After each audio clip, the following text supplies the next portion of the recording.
Okay then, hello and welcome along to this evening's session. It's great that so many of you have taken the time to join us. My name is Andy Konietzko and I'm one of the Borough Councillors and also Cabinet Member for Strategic Planning and Infrastructure here in Basingstoke and Deane. We're here this evening to talk about the draft local plan and in particular how that local plan is going to help us to respond to the climate emergency that we face as a borough. That emergency is very real. I suspect I'm preaching to the converted, otherwise you wouldn't be here this evening to hear us talking about this. We as a borough council are committed to doing everything we can to address climate change. That should come across very clearly during the session as we outline what we believe are a genuinely ambitious and forward-thinking set of policies that will make sure that Basingstoke and Deane plays its part in tackling global warming. This plan is right at the forefront of what's happening nationally, as we'll see, and we're really proud to be taking a lead on this as a local authority. In a few minutes' time, I'm going to hand over to my colleague Matt Melville, who is one of our planning experts. Matt has played an important role in helping us to draft the local plan, and he's going to give us an overview of the main climate change related policies that we've included in the plan documents. Matt will then be followed by a presentation from Introba, who are the consultants that have provided the evidence base for some of these key climate change policies. Before I hand over to Matt, I need to take you very quickly through a few housekeeping points. So firstly, this event is being recorded, as you probably realised, and it will be posted at some point on the Council's YouTube channel. Please can I therefore ask you to turn off your mics if you haven't already done so, and I'll leave it up to you to decide if you want to turn off your cameras as well. If you have any questions, please post them in the chat. I'll be honest, we've only got an hour and we're not going to be able to answer all of the questions, but we will do our very best to respond on some of the main areas of questioning. We'll do that later on in the meeting. And I think it's just worth stressing that this meeting is about sharing information. It's not a forum for giving feedback. If you do have any comments on the plan that you want to share with us, and we really do hope that you do want to do that, then please let us know your views via one of our official consultation channels, and you'll find more information about those on the Borough Council website. And that's it from me, so I will hand over now to Matt. Matt, over to you.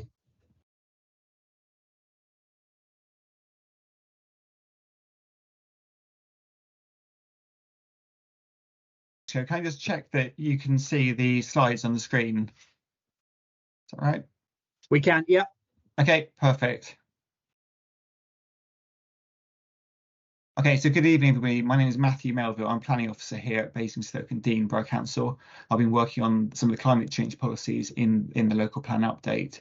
And the purpose of tonight's session is to provide an overview of the policies in the draft plan and to explain how they will help to mitigate climate change and improve the borough's resilience to climate change. So I've just sketched out on this screen a brief agenda for tonight. So it's going to start with an overview of what the local plan update is and what this consultation is. It's going to touch upon the Council's climate emergency and ecological emergency declarations, which very much set the scene for what the local plan is trying to do. I'm then going to provide a summary of the key climate change policies in the local plan update before handing across to Jada and Clara from Introba, who are going to provide a more detailed overview of policy ENV11, which is our energy standards policy. We felt it was really important to focus on that policy and look at that in detail because it's setting an entirely new approach to what we have in our current local plan. And finally, there should be an opportunity for some questions and answers. So if you have any questions, if you put them in the chat, we can try and pick out the key issues at the end of the meeting. So for those of you who don't know, the local plan is the Council's key planning document for determining planning applications. It sets out a vision and a framework for the development of the borough in 2040 and includes policies to influence where development will go and what it will look like. So we undertook an issues and options consultation in 2020, and you told us that addressing climate change should be a key priority for the plan. So we're now consulting on our Regulation 18 draft plan, which is the next stage in the process. And this is the first draft of a plan that we published, and we're seeking your views through to the 4th of March. Once you've heard your views, we'll take those away and give consideration to how or whether the plan should change, and we'll consult again on another draft plan in about a year's time, the Regulation 19 plan. The plan will then be submitted to the Secretary of State, who will appoint an inspector to examine the plan, and all being well, the plan will then be adopted in winter 25-2026. So I think a key message from this is that we're still early in the process, This is a really good opportunity to get involved early. So to highlight that all the information about the local plan update is on our website. The link's on the page here, but it's easy to find from the front page of the council's website. On there, you can read the plan itself. You can look at the evidence-based documents, including the Introba study, and you can also see a climate change topic paper which we've written, which tries to explain what the intention of the policies is and how they're informed by evidence. You'll also find on our webpage the local plan story map, which provides a straightforward overview of the strategy and our policies in there. So an easy way to dive into the plan if you haven't already done so. So to cover the climate emergency declaration, which very much sets the context for what we're trying to do for the local plan update, the council declared that a climate emergency in July 2019, and this contained two ambitious targets. The first was for the council to become carbon neutral in its operations by December 2025. And the second was to work towards the borough becoming carbon neutral by December 2030. So that's in advance of the national target of 2050. In March 2021, the council adopted a climate change and air quality strategy, setting out details of how to do this. And this is supported by an annual action plan. And that document stresses the importance of the local plan update in achieving the climate emergency declaration targets. So we're making progress towards both of these targets, and key actions that we've implemented to reduce the council's own emissions is transitioning our vehicles to greener fuels and improving the energy efficiency of our buildings. In terms of the borough emissions, we've appointed a green team of officers who are going to go out and speak to residents and communicate to them how they can improve their energy efficiency. We've rolled out more electric vehicle chargers across the borough, and we've also spoken to landowners of buildings with large roofs that aren't being used to understand opportunities for photovoltaics. We do recognise the scale of the challenge here and have been lobbying the government to effect change as well as embedding climate change policies into all of our strategy documents. So alongside the climate emergency declaration, the council has also made an ecological emergency declaration in October 2021, recognising the decline of biodiversity and the habitat loss in the borough. And there's a clear interrelationship between the impact upon nature and the changing climate around us.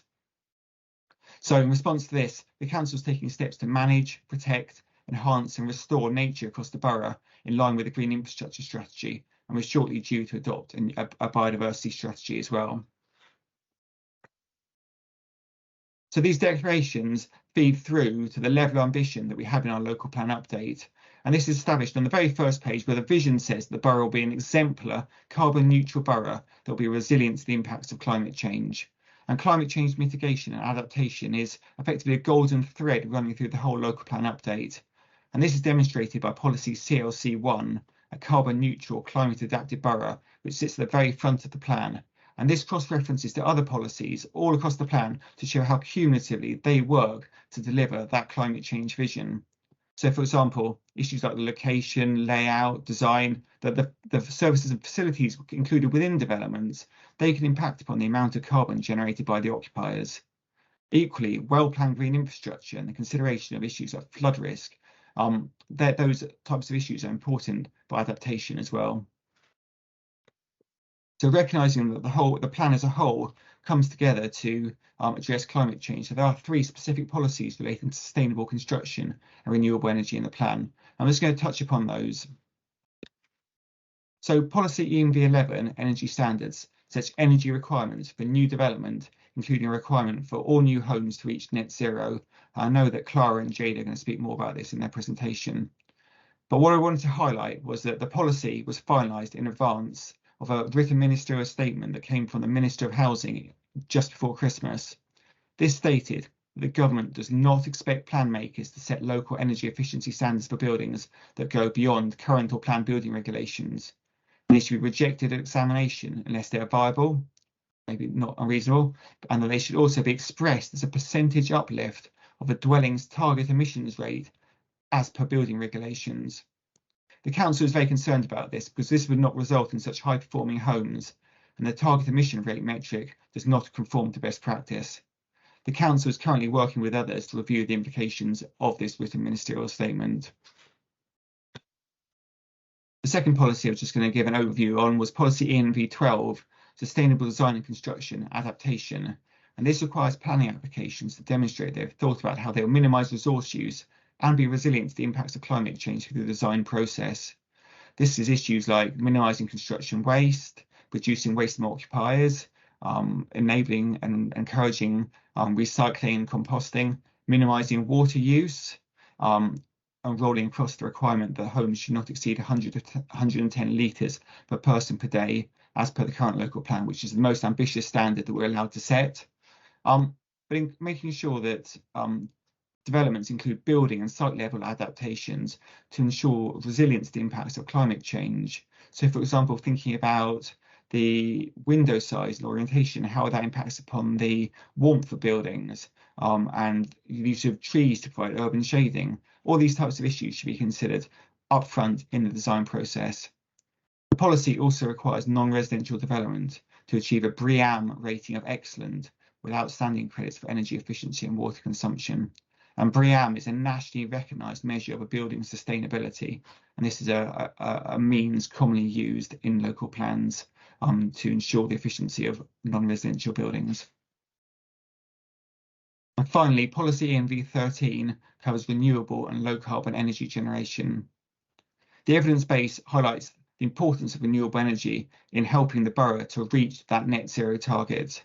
And the renewable and low carbon energy in this policy is in addition to the micro renewables and photovoltaics we expect to be on the roofs of new homes in the future. So the policy sets a positive framework that balances the benefits of the carbon reduction with any impacts that may occur. And it commits that the next version of the plan, so the Regulation 19 plan, which you'll see later this year, will identify suitable areas for wind and solar energy based upon the evidence base which we're working on, which includes landscape assessments. So national policy only allows wind turbines in areas which are designated by plans as suitable areas. And the local plan update policy could potentially enable wind energy in suitable locations, obviously in those parts of the borough where there is a suitable wind resource. Applications for solar are more likely to be supported in areas which are identified as suitable and potentially more likely to be refused elsewhere. And so these areas, these suitable areas, aren't in the plan at the moment, but they will be in the next version of the Regulation 19 plan. But what we want to do through this consultation is understand your views on the plan identifying those areas. So that's a quick canter through the framework that the policies provide. I'm now going to hand over to Clara and Jada, and they're going to run you through a bit more detail around policy ENV 11. That's okay. Thanks so much, Matt. So on the next slide, we've got the agenda of our presentation. So I'm going to give a bit of an overview around net zero in Basingstoke-on-Deane. And then Jada is going to talk through some definitions so that we can be really clear and talk the same language and make sure that everyone understands what we're saying. Jada's then going to give an introduction to policy ENV 11 and our evidence base that backs that up. I'm then going to talk about what this actually means in practical terms for Basingstoke-on-Deane, and then talk through some financial viability elements because cost is really important, and then we'll have our Q&A. Right, so let's get cracking. On the next slide, I think the plan that Basingstoke-on-Deane have is really fantastic, and we really believe that if policy ENV 11 to 13 are implemented and the other policies that Matt's just mentioned, Basingstoke-on-Deane will be on the right path to achieve those ambitious targets that Matt outlined earlier. But firstly, I wanted to talk through the kind of context that we have at the moment. So we have building regulations that underpin the kind of fabric efficiency and systems requirements in new buildings. We did have the Code for Sustainable Homes. From 2018 to 2015, it was possible for local authorities to ask that Code Level 5 or Code Level 6 homes be implemented as new builds, but unfortunately that was withdrawn in 2015. So that's no longer the case. It's important to mention the Future Homes and Future Building Standard. So they're currently out for consultation. They came out in December. This is the third consultation that will be done on them. And they will hopefully be implemented in 2025. Now, they do have targets around carbon emission reductions, but having reviewed them, we don't believe they're of the order of magnitude required for Basingstoke-on-Deane to achieve their climate targets. So this is why it's really important to implement these new policies that we're presenting here today. So I'm going to start first by talking on the next slide about what regulations are, just so that you can understand the shift that we are proposing to implement here. We first need to understand how do the regulations work, right? So effectively, you build the actual home, let's say, in an energy modelling software, compliance modelling software, and a shadow home is created. This shadow home is kind of called a notional building, and it has the same size, it's the same shape as a building that you're looking to build, but it has some preset fabric efficiencies and system efficiencies. And what that compliance model does is it calculates what your carbon emissions are of the home that you want to build, and it compares them to the carbon emissions of this shadow or notional building, and it needs to be the carbon emissions need to be no worse than that notional building, which seems good, but it kind of, sorry, we're gonna stay on that slide, but you know, it's difficult because, you know, it provides this flexible route to compliance, which is good, but it doesn't help you actually understand and evaluate the energy performance of a home. Now, that's because the compliance model is not very good at predicting energy consumption, and that's one of the main flaws within the building regulations methodology when you really want this high performance buildings that Basingstoke-on-Deane would like. So because it doesn't predict energy consumption well, it's really hard to understand that benefits of increasing insulation or the benefits of system efficiencies, and it doesn't incentivize form factor, which we'll touch on later, and Matt's already mentioned, because it just creates a notional building that's the same form and size of your building, and that changes that carbon budget. It also only uses regulated emissions, which Jade will touch on in a minute, so it doesn't include emissions associated with appliances. So it's really this way that it works, it really masks the literacy and understanding of the design team. So it's really hard for the design team and for the council to evaluate how well the building performs. So on the next slide, you can see some options for Basingstoke-on-Deane moving forward. You could stick to that building regs approach, and you could say, okay, let's have a reduction in emissions. So rather than meeting the carbon emissions or not exceeding carbon emissions of the notional building, let's say it needs to be 10% less or 35% less, as we've got in London. The problem is it still has the issues that I previously described. There's one further point I wanted to make. We really care about carbon emissions here. We want to reduce carbon. I mean, we care about resident costs and energy costs as well. But if we're thinking we care about carbon emissions, you might think this carbon emission metric would be a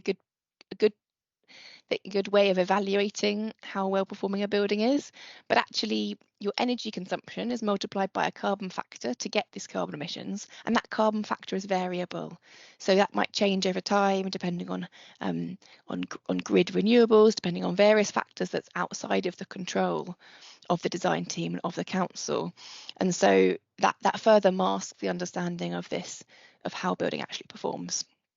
So what we're putting forward here in policy EN 11 is an absolute energy metric that Jada will talk about in more detail. It's called energy use intensity, or EUI for short. And this is a metric that the whole industry has been moving towards in the last 5 years. Organisations such as LETI, CIBSE, RIBA and others, and we'll mention them more towards the end of the presentation, have been really saying that this is the way that we should be moving. And it's really good because if you can use a predictive energy modelling software to calculate it in the design phase to understand, is it likely to meet that target? And then in use, you can actually you can measure it, right? Because it's actually just the energy consumption of your bill, the energy consumption that's on your bills divided by the floor area of your home. So it's really clear. It provides that transparency and clarity to the energy performance of homes. On the next slide, you can see that another reason why these energy targets are so important is that we have a finite supply of renewables in the UK, and we want to make sure that all buildings meet net zero. They have to meet our climate targets, right? And so in order to make sure that all buildings can achieve net zero, we need an equitable share of that renewable energy. And that's another reason why energy budgets or AUI targets are so important. I'm now going to hand over to Jada, who's going to talk through some definitions. Thanks, Clara. So before going through some of the details in policy ENV11, I'm going to go through some of the key definitions relating to the metrics that are included within the policy. So what are the key metrics for net zero? So energy use intensity is a really key one. And energy use intensity is the energy use per metre squared that's required by a building over a year. And this includes regulated loads like domestic hot water, space heating demand, cooling, lighting and ventilation, and also unregulated loads like lifts, IT and domestic appliances. And EUI is a measure of the building's performance, and therefore it includes all the energy supplied to a building, whether from the grid or from on-site systems. So on the next slide is another really key metric, which is the space heating demand. So space heating demand is the amount of heat energy needed to heat a home over a year per square metre. And it's influenced by factors like passive design, fabric performance, internal gains, heat recovery in the ventilation systems. And it's important to note that the space heating demand is independent of the actual heating system and its efficiency. So on the next slide, I'm just going to talk through how these two metrics are incorporated into Basingstoke and Dean's definition of net zero. So there are various definitions of what net zero is in industry, but in the context of this proposed local planning policy, the definition that's adopted is that a net zero carbon building is one where there's no fossil fuels used, or the energy use has been minimised through the energy use and space heating demand targets being met. And finally, all the energy use generated on site is through renewables. And if this cannot be achieved as a very last resort, an energy offset payment is made. On the next slide,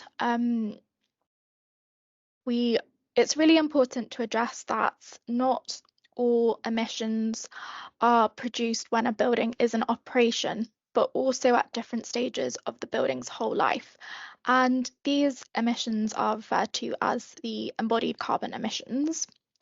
So the RIGS guidance sets out a modular approach to a built asset, and it breaks it down into these different stages that you can see. So the different stages are the product stage. So this includes things like raw material supply and transport. The construction stage, which includes the construction and installation processes. The in-use embodied carbon emissions, which include things like maintenance and repair. And finally, the end-of-life emissions, which are related to deconstruction and demolition. And in the in-use emissions, when the building is operating, aren't included within this scope. They're calculated separately, and you can see them in green. And it's really important that we don't just focus on reducing the operational carbon emissions, and we really consider emissions across the building's whole life cycle. So now moving on to the details of policy ENV11. So on the next slide, in August of last year, Introba was commissioned by Basingstoke and Dean to produce an evidence base to demonstrate the technical feasibility of the targets that are going to be fed into policy ENV11. and provide some relevant policy recommendations. So the evidence base summarised modelling results of previous evidence bases, and it focused on 4 housing typologies. Curry and Brown was commissioned to undertake the cost assessment, which Clara will talk about shortly, and this looked at the cost uplift of the specifications. So on the next slide, I'm just going to go through a bit more detail on what policy in ENV 11 means. So all development proposals will need to reduce carbon emissions in accordance with an energy hierarchy.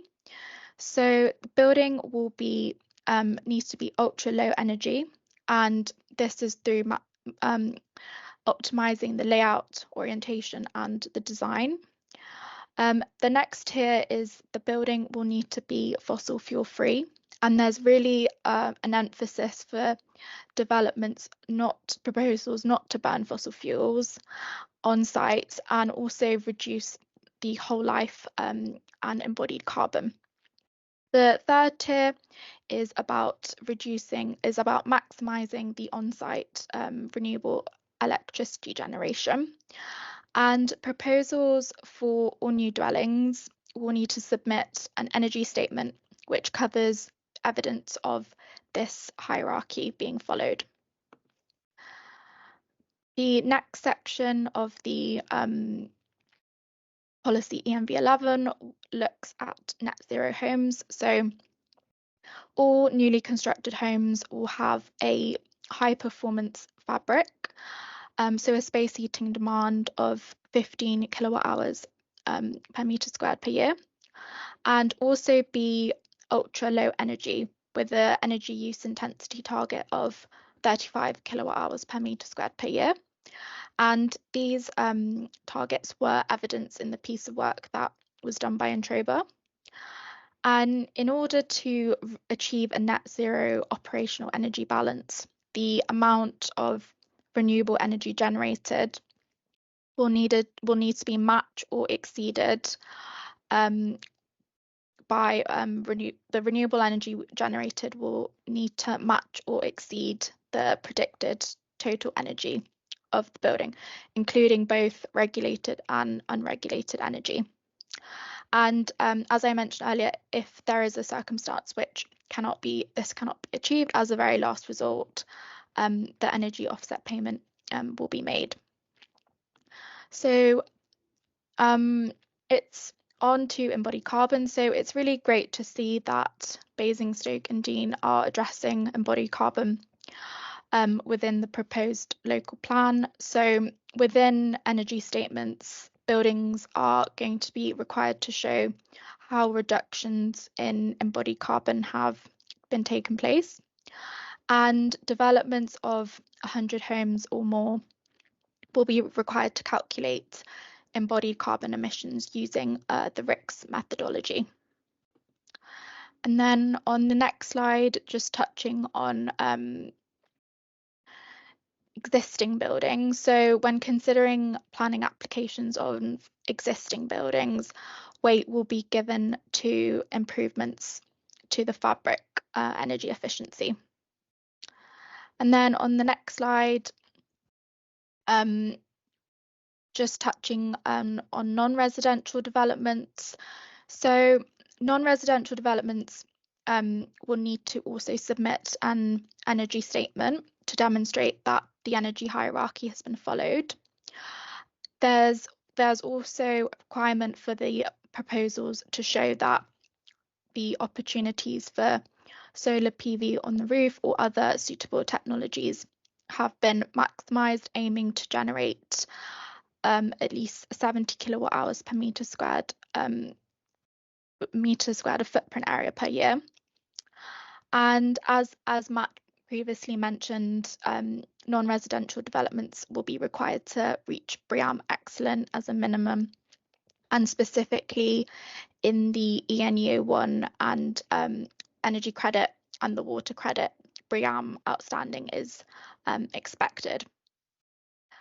And we also wanted to highlight that different local authorities have been adopting the space heating demand and energy use intensity target approach. And it's really great to see it becoming more widespread, and great to see that local authorities are really trying to do the right thing. Now I'm going to hand over to Clara to finish the last few sections of the presentation. Thanks, Jada. So we wanted to really showcase to you that this approach is really aligned with industry best practice. So LETI developed these energy targets and published them in 2020, and they're widely used. We know of over 60,000 homes that are looking to implement these targets. Now, the RIBA has a climate challenge, and the metric is the same metric is used and the same targets. UKGPC promotes energy targets, use of energy targets in local plans. All of the logos of the industry organisations that are shown here are working together to develop a net zero carbon building standard. So it will be a kind of a verification standard for buildings to show that they're aligned with the science-based climate targets, and they are all using the EUI metric. So this is really, although it's a shift from regulations, Jada's shown you the councils that are looking at implemented or looking to implement this change, and the industry is very much looking to this too. So the next section of the presentation is all around what this actually practically means for Basingstoke and Deane. So how does it actually affect design? So you need passive house levels of fabric efficiency. So we're not requiring certification, but it's that type of thickness of insulation and airtightness detailing and thermal bridge detailing. Typically, it would mean using a heat pump to provide heating and hot water, and then having solar PV on the roof. The next slide is an extract from some LETI guidance that shows you what this could actually mean for various types of buildings. I won't go through it in lots of detail because we're running a bit short on time, but that's available in the LETI guides, but I'm sure you'll be shared this presentation after, and you can have a look. So on the next slide, you can see, here, what does this mean for developers? So they may need to upskill, they may need to learn how to design and construct buildings that have ultra low energy. So this involves a bit more focus on thermal bridge and airtightness detailing. It means you need to do predicted energy modelling, so that's kind of TM54 type modelling or PHPP type modelling. In terms of the design, it means, as Matt mentioned at the beginning, optimising for solar gain in winter, making sure that you have a MVHR, mechanical ventilation with heat recovery system to reduce your heat loss through ventilation, but meaning that you still have open windows for purge in the summertime. So on the next slide, we're talking about what does this mean for Basingstoke and Deane. So it will mean a change to planning applications that Jade has outlined. It will mean that the design team will need to estimate the space heating and the energy use using predictive modelling software. It means an upskilling for tradesmen and developers, and it also means upskilling with individuals within the council to understand more about net zero and assess those planning applications. So on the next slide, you can see what are the benefits of this policy. It will mean that there's a reduction in energy consumption and a reduction in carbon emissions aligned with meeting our climate change target. So that's a really important one. But as importantly, it means lower energy bills for occupants. So this type of standard, or this type of the specifications that you need to meet these targets, they'll provide an estimated 25 to 60% energy cost reduction compared to regulations. So that's a big saving there. There are also other health and well-being benefits to occupants when you're in warmer homes, and the homes will also be resilient to future climate change. So what about financial viability and cost, right? That's really important. And we did a detailed analysis in collaboration with Curry and Brown, and we looked at four case studies. So a detached house, a semi-detached house, low-rise block of flats and a mid-rise block of flats. And you can see the percentage uplift in capital cost here. So it's around 7% for detached and semi-detached homes, and then it's at around 4% for blocks of flats. Now, this information was fed into the viability assessment that's been done for the local plan in the whole in the round. Now, more information you can find on that in our evidence base. Now, we wanted to touch on lastly on this little bit here, which is around the cost of not doing it. So we know that the energy performance of homes to meet our climate targets is 35 kilowatt hours a square metre, right? And if we know that if you're not meeting that from the outset with new homes, you're going to have to retrofit your homes later to meet that by 2050. Now, the cost of retrofitting a home to meet these targets is 5 times more expensive than if you do it to a new build, right? So it's actually saving money if you implement these tighter targets now than having to implement them in the future. Great. So that's the end of our presentation, and moving on to Q&A. Thank you very much, Clara and Jada, and thanks, Matt, earlier for your presentation as well. Okay, we've had a few questions in. If you've got any questions and haven't yet had a chance to ask them, then please do pop them into the chat function. So we'll begin with the questions that have already come our way, and we've had a couple to do with energy usage. So I think these are probably for you, Clara and Jada. The first one is the distinction between embodied carbon and operational carbon. So if we assume a normal building life cycle, what percentage of the total carbon emissions are likely to be embodied carbon, so the carbon during the creation and destruction of it, versus the operational carbon?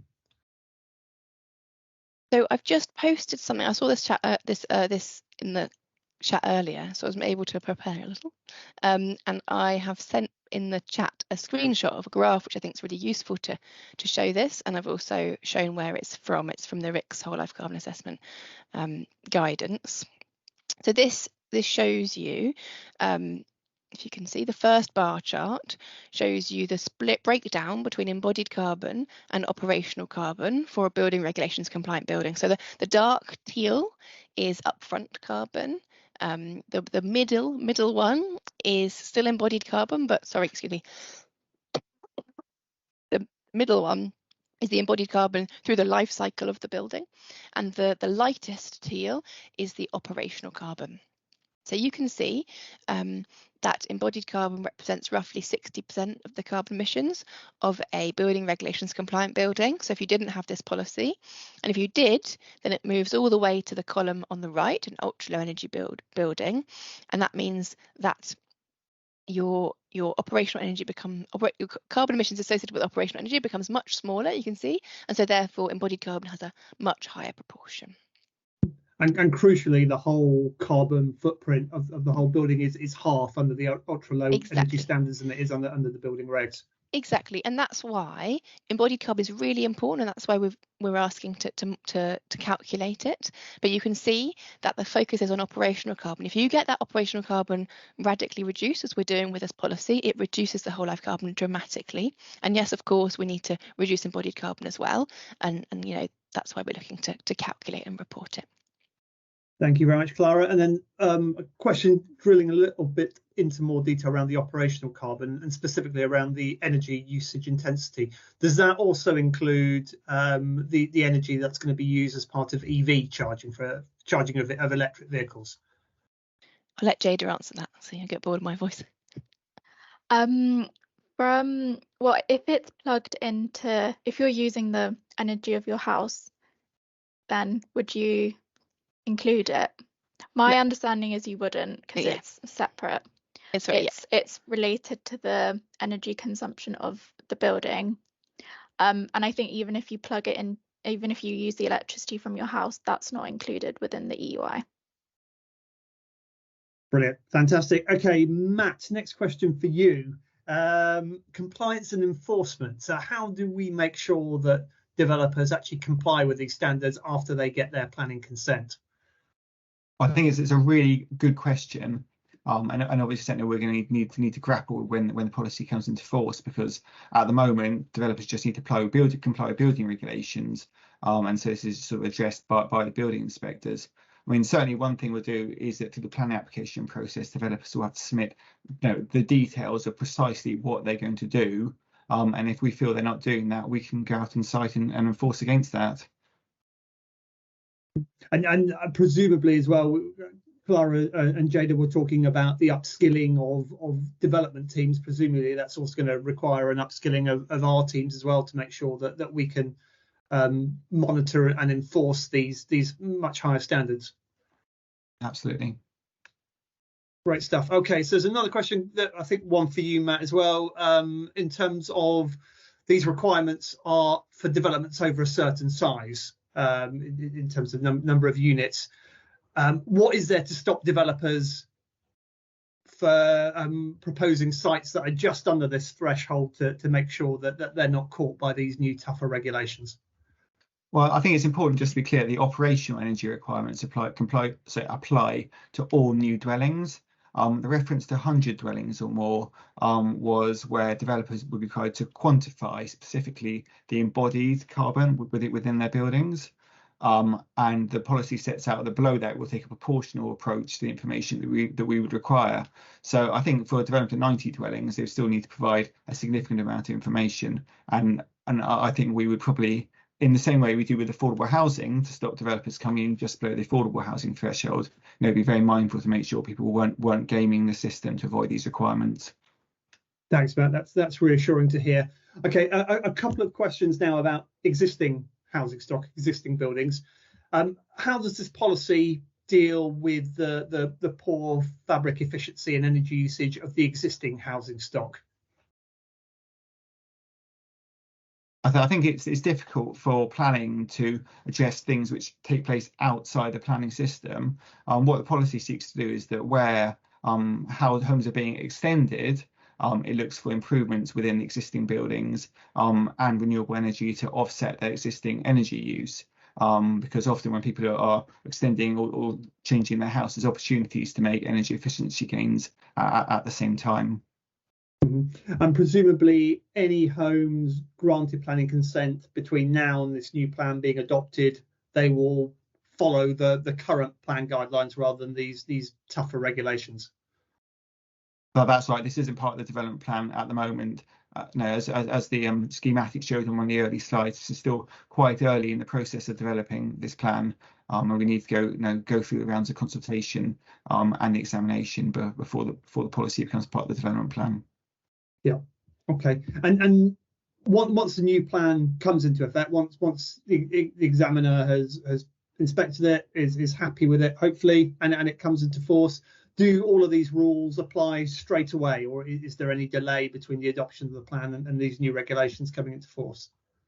No, once the plan's part of the development plan, legislation says that the development plan is the starting point for determining planning applications. Okay. Good. Okay, so there's a question here about given the embodied carbon and how significant that is as part of a building's total carbon footprint, for want of a better phrase, are we going to preclude the demolition of existing buildings on the grounds that it's better to keep all of that embodied carbon rather than to demolish and start from scratch? Well, there is a regeneration policy in the local plan as well, policy SPS2, and that does, whilst it supports regeneration, it does make developers think about what it is they can reuse, rather than completely rebuilding. And in addition to that, the requirements to minimise embodied carbon and the whole life energy uses of a building will encourage developers to make use of the resources on site as well. Right. So hopefully this will get developers to think about the relative costs of redeveloping an existing building as opposed to knocking it down and starting from scratch, because there are pros and cons and there's a trade-off. Absolutely. Okay. We seem to have made our way through most of the questions. There's one here about I think you mentioned very briefly, Matt, about these requirements will apply also to extensions for existing buildings. Can you tell us whether these policies will apply to those and how realistically how will they apply? Will they apply to the extension? Will the whole building have to be upgraded? How will that work? Well, the policy approach that we're testing through this consultation on the local plan is looking at the additional footprint of housing that could result from an extension, and looking to have that additional footprint offset by the generation of 70 kilowatt hours per metre squared of renewable energy on the roof, which is the amount of renewable energy which the Introba study demonstrates can be generated on a roof, regardless of its orientation, regardless of its shape. So if a building was extended by 6 square meters, we would expect renewable energy of 6 times 70 kilowatt hours per meter squared of renewable energy to be put on that building, but it wouldn't necessarily need to be on the extended bit. It could be put elsewhere on the building, so it was in the most efficient location possible. Okay, thank you. Jada, we've been asked, can we put on the what this means for residential buildings slide again? Apparently it's between the ENV 11 and the commercial buildings. Are you able to find that and share your screen? And I think Matt. No, I was going to say it doesn't seem to let me share my screen. I'll let Matt do it. Sorry, Matt. Cool. There we go. So whilst you're doing that, final call for any questions. Thank you to everybody who's put a question forward. It's been really good to drill into those in a bit more detail. There are a few comments coming as well in the chat, which we have noted. But as I mentioned right at the start, if you do have any strong views, positive or negative, on any of these policies that we've discussed this evening, then please do make sure that you tell us via the official Regulation 18 consultation channels. We're really keen to hear your feedback. So that slide is on screen now. There's a couple more questions coming in. Let me just take a quick look at those. Okay, so there's a question here. So it's going to take us a couple of years to get the plan adopted, and it's going to be in place until 2040.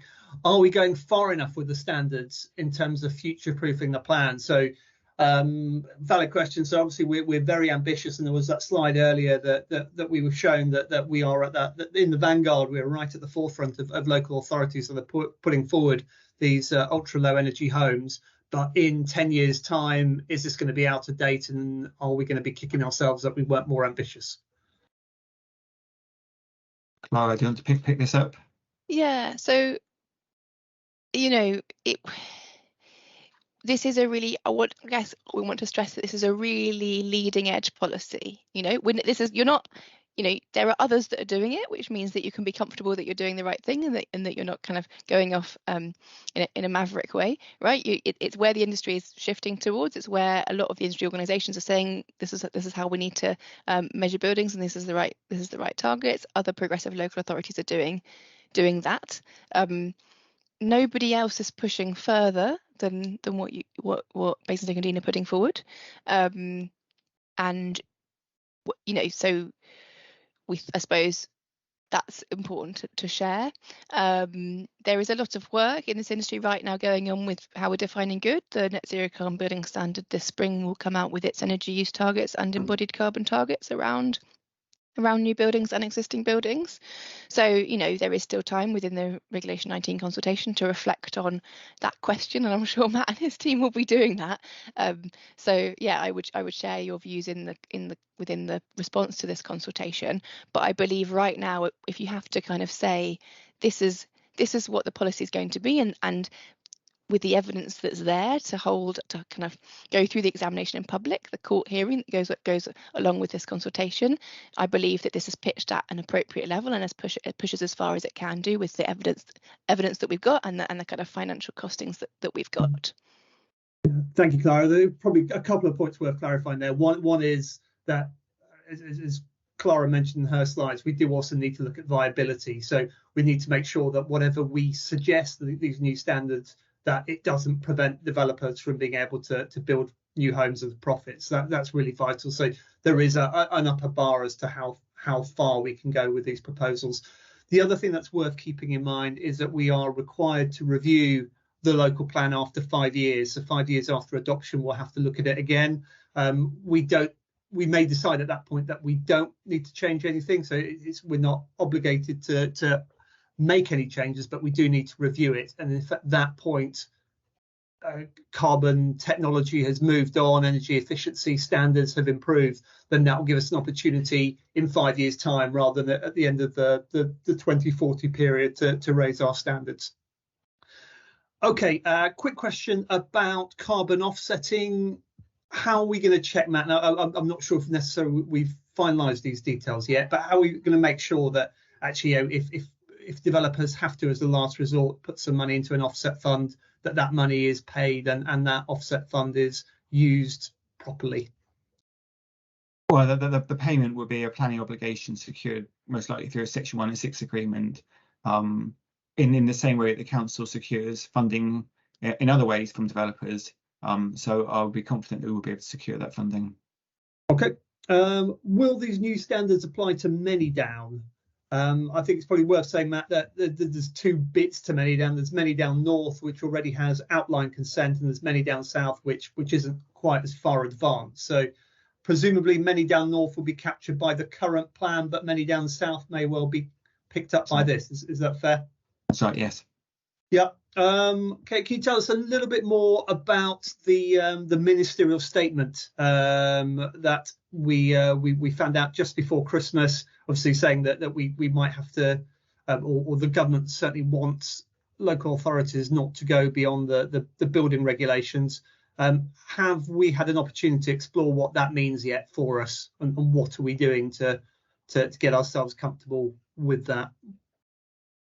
I think it's fair to say that it's something we're looking into at the moment, and I'm aware of lots of other organisations trying to bring together groups of local authorities to raise concerns about this. I know the Town and Country Planning Association is looking at this, LETI, other organisations as well, and I think potentially there's also been a judicial review submitted against the written ministerial statement as well, so that may change its status in the future as well. Okay, but I think it's fair to say we're keeping an eye on things and seeing how that develops, and actually proactively taking part in conversations around that. Okay, waste management. How do we consider that within the carbon usage standards? Is that picked up anywhere? Well, might be slightly different to the carbon usage, but waste management we picked up through policy ENV12, which is a requirement. It looks at the other resource uses besides energy. Okay, and then the final question, Matt, you mentioned demolition might always be an option because of the embedded carbon. What does that mean with respect to greenfield sites? I'm trying to think, the person who asked the question, I'm not sure if you can provide us a bit more explanation. I wonder, just reading between the lines, if the concern is there that is that going to lead to more development on greenfield sites? So are we, because we want to keep existing brownfield sites for keep the buildings on site because of the embodied carbon in them? So I'm just reading it. So if we're leaving brownfield sites alone because of the embodied carbon, does that mean we need to build more on greenfield sites? No, I would say absolutely not. I mean, and the policy is a brownfield first. It is underpinned by a brownfield first philosophy. So we are actively encouraging as much development of brownfield sites as possible. Yeah, and I think more broadly as well within the council, we have some quite ambitious regeneration plans that's picked up in some of the regeneration policies that we've got in this plan.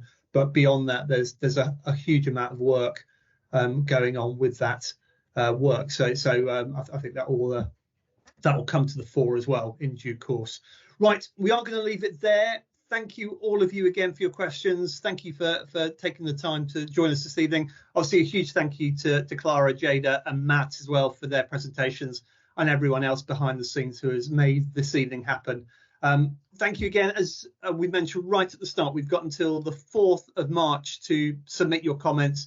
Please do go onto our website. Please do let us know what you think, whether you like it, whether you think we need to go further, whether you disagree with it. We're really keen to get your views, and we'll look into those as we develop the plan to the next level. So thank you all. Have a good evening, and hopefully speak to you again soon. Take care. Thank you.